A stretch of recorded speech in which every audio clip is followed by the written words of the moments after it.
نماز ہر جگہ سب کچھ کر لے، لیکن جب تک اللہ رب العالمین راضی نہیں رہے گا، اللہ کی رضا ہی ایک عقیدہ اور ہے کہ بیوہ عورت یہ عقیدہ رکھتی ہے کہ 15 شعبان کو اس کا شوہر آئے گا، تو چونکہ عورت بن سور کر بالکل تیار رہتی ہے اور اپنے شوہر کے پسندیدہ کھانے کو وہ تیار الحمدللہ رب العالمین والصلاة والسلام علی سید الانبیاء والمرسلین وعلی آلہ واصحابہ اجمعین، اما بعد قال تعالی فسبح بحمد ربک وکن من الساجدین وعبد ربک حتی یہ تھے تو پے در پہ لگاتار روزہ رکھتے تھے۔ کہتی ہیں کہ ہم لوگ یہ کہتے تھے کہ لگ رہا ہے کہ اب رسول اکرم صلی اللہ علیہ وسلم روزہ ترک ہی نہیں کریں گے، یعنی روزہ چھوڑیں گے، اور جب روزہ چھوڑنا شروع کر دیتے تھے تو ایسا محسوس ہوتا تھا کہ آپ صلی اللہ علیہ وسلم روزہ ہی نہیں رکھیں گے۔ تو بس روایت میں آتا ہے کہ عائشہ رضی اللہ تعالیٰ عنہ کہتی ہیں کان احب الشهور الى رسول اللہ صلی اللہ علیہ وسلم ان يصومه شعبان ثم يصله برمضان۔ اللہ کے رسول صلی اللہ علیہ وسلم کے نزدیک سب سے محبوب شہر جو ہے وہ شعبان کا شہر ہوتا تھا، اس میں اللہ کے رسول صلی اللہ علیہ وسلم روزہ رکھتے تھے، پھر اس کو رمضان کے ساتھ ملاتے تھے۔ اور دوسری روایت میں آتا ہے ما رأيت النبي صلی اللہ علیہ وسلم في شهر اکثر صياما فيه منه في شعبان كان يصومه الا قليلا بل كان يصومه كله۔ اللہ کے رسول صلی اللہ علیہ وسلم رمضان کا جو مہینہ ہے اس کے علاوہ شعبان میں کثرت سے زیادہ روزہ رکھتے تھے۔ تو بہرحال تمام حدیث سے جو بات ثابت ہوئی ہے، اور جیسا کہ ام سلمہ کی روایت میں آتا ہے مان رأیت رسول اللہ صلی اللہ علیہ وسلم یصوم شہرین متتابعین الا شعبان و رمضان، یعنی لگاتار مسلسل اللہ کے رسول صلی اللہ علیہ وسلم شعبان اور رمضان کے روزہ رکھتے تھے۔ تو تمام حدیث سے یہ بات واضح ہو گئی ہے کہ رمضان کے علاوہ شعبان کے مہینے میں کثرت سے زیادہ اللہ کے رسول صلی اللہ علیہ وسلم روزہ رکھا کرتے تھے۔ لیکن کوئی آدمی اگر نصف شعبان کے بعد روزہ رکھنا چاہتا ہے، جیسا کہ اللہ کے رسول کا معمول تھا بہت زیادہ روزہ رکھتے تھے شعبان کے مہینے میں، لیکن ہمارے یہاں اگر کوئی نصف شعبان کے بعد اگر روزہ رکھنا چاہے تو یہ درست نہیں ہے، کیونکہ نبی پاک صلی اللہ علیہ وسلم کی ایک دوسری روایت میں آتا ہے کہ ابو ہریرہ راوی حدیث ہے اذا بقی نصف من شعبان فلا تصوموا، جب نصف شعبان گزر جائے باقی کا نصف شعبان بچے تو اس میں روزہ نہیں رکھنا چاہیے۔ اس سے ایک چیز ثابت ہوئی کہ 15 شعبان سے پہلے اگر کوئی روزہ رکھتا تھا تو آگے بھی روزہ رکھ سکتا ہے، لیکن 15 شعبان کے بعد اگر کوئی روزہ رکھنا چاہتا ہے تو روزہ نہیں رکھ سکتا ہے۔ اس لیے کہ ہو سکتا ہے کہ لگاتار اس روزہ رکھنے کی وجہ سے، چونکہ رمضان مبارک کا مہینہ نزدیک آنے والا ہے تو اس جسم کے اندر تھوڑا لگارپن یعنی کمزوری محسوس ہو جائے تو اب آگے کے جو روزے ہیں اس میں خلل ہو سکتا ہے، تو اس بنا پر آدمی آخر میں روزہ نہ رہے، اگر رہ کر آ رہا ہے پہلے سے تو روزہ رکھ سکتا ہے، کوئی حرج کی بات نہیں ہے۔ ایسے ہی نبی پاک صلی اللہ علیہ وسلم سے یعنی مکمل کلی طور پر یہ بات واضح ہو گئی ہے اگر رہ کر آ رہا ہے پہلے سے تو روزہ رکھ سکتا ہے، کوئی حرج کی بات نہیں ہے۔ ایسے ہی نبی پاک صلی اللہ علیہ وسلم سے یعنی مکمل کلی طور پر یہ بات واضح ہو گئی ہے کہ رمضان المبارک کے علاوہ شعبان کے مہینے میں روزہ رکھنا یہ اچھا عمل ہے۔ جہاں تک معاملہ ہے شعبان کے مہینے میں کیا نہیں کرنا چاہیے، تو نصف شعبان کو کچھ لوگ زیارت قبور کرتے ہیں، یعنی قبرستان کی زیارت کرتے ہیں، جیسا کہ ایک ضعیف روایت ہے جو حضرت عائشہ رضی اللہ تعالیٰ عنہ کے سے روایت ہے، کہتے ہیں کہ اللہ کے رسول صلی اللہ علیہ وسلم سوئے ہوئے تھے، اچانک نکلے، میں ان کے پیچھے پیچھے گئی تو دیکھا کہ آپ جنت البقیع میں بقی والوں کے لیے دعائیں مغفرت کر رہے ہیں، بخشش کی دعا کر رہے ہیں۔ میں ہانپتے ہوئے آگے آئی، پھر اللہ کے رسول صلی اللہ علیہ وسلم نے مجھے دیکھا، پھر آپ نے فرمایا کیا تمہیں اس بات کا اندیشہ تھا کہ اللہ اس کے رسول صلی اللہ علیہ وسلم کے اوپر ظلم کریں گے؟ تو عائشہ کہتی ہیں کہ مجھے ایسا محسوس ہوا کہ شاید آپ دوسری بیوی کے ہاں گئے ہیں، تو آپ صلی اللہ علیہ وسلم نے فرمایا ان اللہ تبارک و تعالی ينزل ليلة النصف من شعبان الى سماء الدنيا فيغفر لاكثر من شعر غنم قلب، کہ اللہ تبارک و تعالی شعبان کی نصف رات کو نازل ہوتا ہے سماء دنیا پر، بس اللہ رب العالمین تمام کے تمام لوگوں کے گناہوں کو بخش دیتا ہے کلب کے غنم کے بال کے تعداد کی بالمقابل، یعنی بہت زیادہ لوگوں کو بخش دیتا ہے، چونکہ یہ روایت ضعیف روایت ہے، اس لیے کہ لیلۃ النصف جو روایت آتی ہے، یعنی نصف شعبان 15ویں رات، یہ رسول اکرم صلی اللہ علیہ وسلم سے صحیح حدیث سے ثابت نہیں ہے، چونکہ اس طرح کی روایت مسلم شریف کی، بخاری شریف کی روایت موجود ہے، جس میں آتا ہے کہ عائشہ رضی اللہ تعالیٰ عنہ، وہی مکمل روایت ہے، تو اس میں یہ چیز ثابت ہے، لیکن یہ نہیں کہ اللہ کے رسول صلی اللہ علیہ وسلم نے شعبان کی 15ویں رات کو زیارت قبور کیا ہے۔ ایسے ہی دیکھیے، زیارت قبور یہ ثابت ہے عام حالات میں بغیر تعین کے، یعنی کوئی آدمی کبھی بھی زیارت کر سکتا ہے، لیکن کسی دن کو خاص کرنا یہ درست نہیں ہے۔ ایسے ہی شعبان کی 15ویں رات میں قبروں کو سجانا، دن کو خاص کرنا یہ درست نہیں ہے۔ ایسے ہی شعبان کی 15ویں رات میں قبروں کو سجانا یہ درست نہیں ہے۔ بعض لوگ ایسے ہیں جو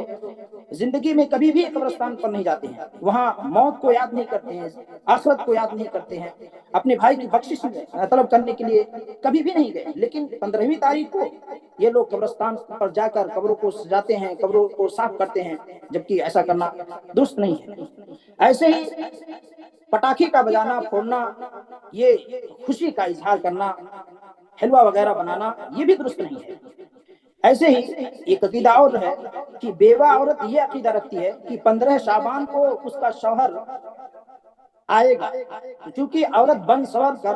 بالکل تیار رہتی ہے اور اپنے شوہر کے پسندیدہ کھانے کو وہ تیار کرتی ہے۔ مثلا اگر اس کا شوہر زندگی میں بریانی چاہتا تھا، پسند کرتا تھا، تو اس کے لیے بریانی بنا کے تیار کرتی ہے، اور نئی نئی ڈشیں کو بنا کر تیار کرتی ہے، جبکہ ایسی کوئی روایت نہیں ثابت ہے رسول اللہ صلی اللہ علیہ وسلم سے، اور نہ ہی اللہ کے رسول صلی اللہ علیہ وسلم کے صحابہ نے ایسا کوئی عمل کیا ہے۔ ایسے ہی 15ویں شعبان کو لوگ مسجدوں میں اکٹھا ہو کر نوافل کا اہتمام کرتے ہیں، جبکہ اجتماعیت کے ساتھ لوگوں کا یہ اکٹھا ہونا اور نوافل کی ادائیگی کرنا اور اس رات کو جاگنا، یہ بھی اللہ کے رسول صلی اللہ علیہ وسلم سے ثابت نہیں ہے۔ ایسے ہی صلاۃ الالفیہ پڑھنا، کچھ لوگ ایسے ہیں کہتے ہیں کہ اگر صلاۃ الالفیہ پڑھ لیا جائے تو اللہ رب العالمین تمام کے تمام گناہوں کو بخش دے گا، معاف فرما دے گا، جبکہ صلاۃ الالفیہ کا ثبوت صحیح احادیث سے ثابت نہیں ہے۔ اس کے پڑھنے کا طریقہ کہتے ہیں کہ سورہ فاتحہ کے بعد 10 بار سورہ اخلاص پڑھیں، تو ایسے ہی 100 رکعت میں 1000 مرتبہ سورہ اخلاص کا پڑھنا ہوتا ہے، تو اس لیے اس کا نام صلاۃ الالفیہ رکھا گیا ہے، جبکہ اس طرح کے نماز کو اللہ کے رسول صلی اللہ علیہ وسلم نے سختی سے منع فرمایا ہے۔ ایسے ہی کچھ لوگوں کا عقیدہ ہے کہ اگر کوئی آدمی 15ویں شعبان کو اگر روزہ رکھتا ہے، ایک روزہ رکھ لیا، تو 60 سال کے گزشتہ گناہ اور آئندہ کے گناہ سارے کے سارے معاف ہو جائیں گے، اور اس کے بالمقابل اللہ رب العالمین ثواب عطا کرے گا، جبکہ یہ روایت بھی ضعیف روایت ہے۔ اللہ کے رسول صلی اللہ علیہ وسلم سے اس طرح کی کوئی بھی حدیث ثابت نہیں ہے۔ ایسے ہی قرآن خوانی کراتے ہیں، 15ویں تاریخ کو لوگ قرآن خوانی کراتے ہیں، اور یہ چلن عام طور پہ ہندوستان کے اندر، ہمارے ملک نیپال میں بھی یہ چیز رائج ہے۔ قرآن خوانی یہ بھی اللہ کے رسول صلی اللہ علیہ وسلم سے درست نہیں ہے۔ ایک چیز اور دیکھا جاتا ہے، 15 شعبان کو نئے نئے کپڑے بچوں کو پہنایا جاتا ہے، اور یہ عقیدہ رکھا جاتا ہے کہ جب اس دن نئے کپڑے پہنے رہیں گے بچے، تو اللہ رب العالمین ان کو سال بھر اچھا سے اچھا لباس پہناتا رہے گا، جیسا کہ دیوالی کے موقع پر لوگوں کا عقیدہ رہتا ہے من تشبہ بقوم فہو منہم کے تحت، ان لوگوں کا عقیدہ ہے کہ اس دن جو بیسٹ سے اچھا مٹھائی کھائے گا، اللہ رب العالمین سال بھر اس کو اچھا سے اچھا مٹھائی کھلائے گا، اور نئے نئے زیورات، نئے نئے گہنے خریدے جاتے ہیں۔ ایسا ہی ہم مسلمانوں کے اندر یہ رسوم داخل ہو چکے ہیں۔ اب ایسے سمجھیے کہ اللہ رب العالمین کی عبادت میں ایک بدعت داخل ہو جائے، کل محدثۃ بدعہ وکل بدعۃ ضلالہ وکل ضلالۃ فی النار۔ اللہ رب العالمین کی عبادت میں اگر ایک بدعت داخل ہو جائے تو اس کا انجام کیا ہوگا؟ ساری کی ساری عبادت رائگاں ہو جائیں گی، ساری کی ساری عبادت ختم ہو جائے گی۔ جیسے کہ آپ مثال کے طور پہ لے سکتے ہیں کہ ہمارے پاس موبائل ہے، لیپ ٹاپ ہے، اس موبائل کے اندر یا لیپ ٹاپ کے اندر ہم نے فائلوں کو اکٹھا کر لیا ہے، اب اگر فائل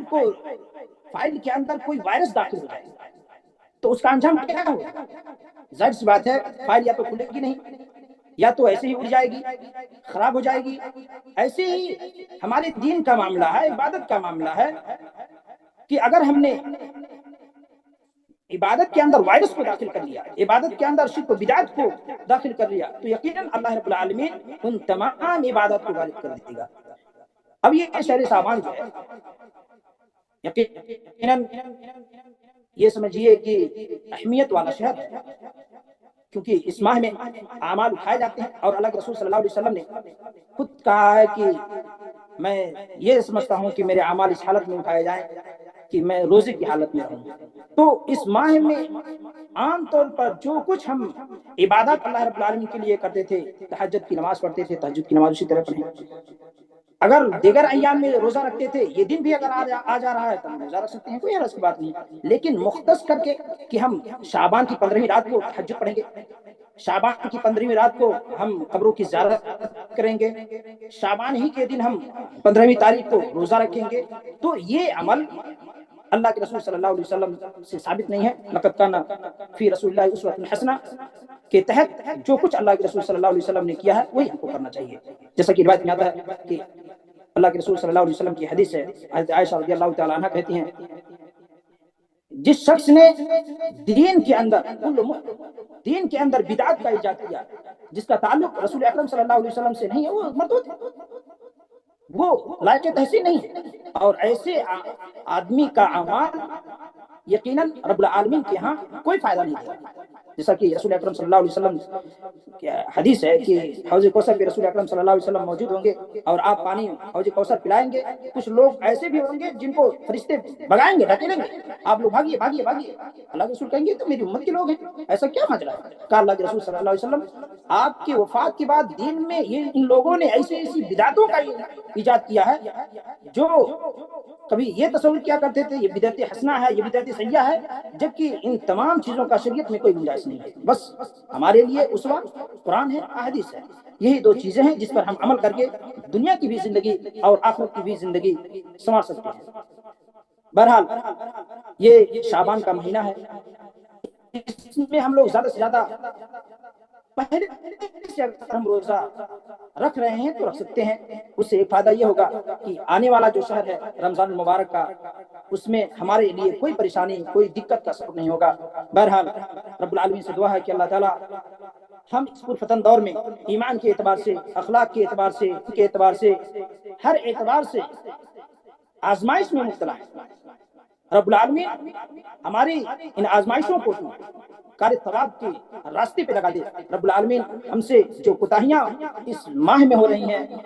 یا ہونے والی ہیں، ان تمام کوتاہیوں کو ہم سے دور